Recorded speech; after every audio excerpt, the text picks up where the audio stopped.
আসসালামু আলাইকুম এভরিওয়ান। আজকে আপনাদেরকে দেখাবো সুজি দিয়ে তৈরি তেলের পিঠা।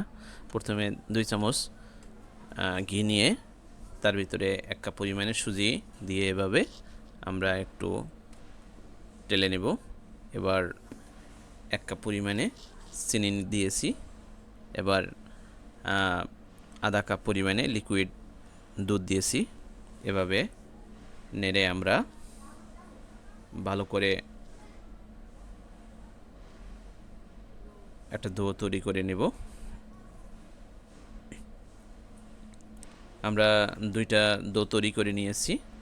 এখন এভাবে আমরা ডোটাকে বেলে নেব।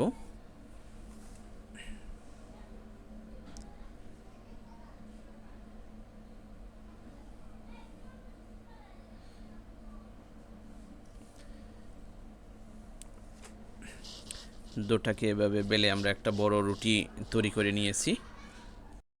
এখন আমরা একটা কৌটোর মুখ দিয়ে এভাবে আমাদের পছন্দ মতো কয়েকটা পিস কেটে নিয়েছি। আমাদের সবগুলো পিস কাটা হয়ে গেছে। এখন এগুলোকে আমরা রান্নার তেলে ভেজে নেব।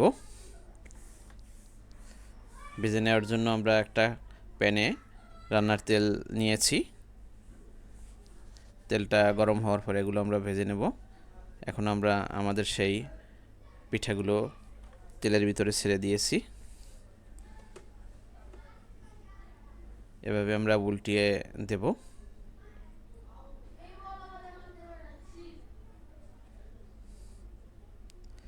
এভাবে আমরা সব পিঠাগুলো তেলে ভেজে নেব।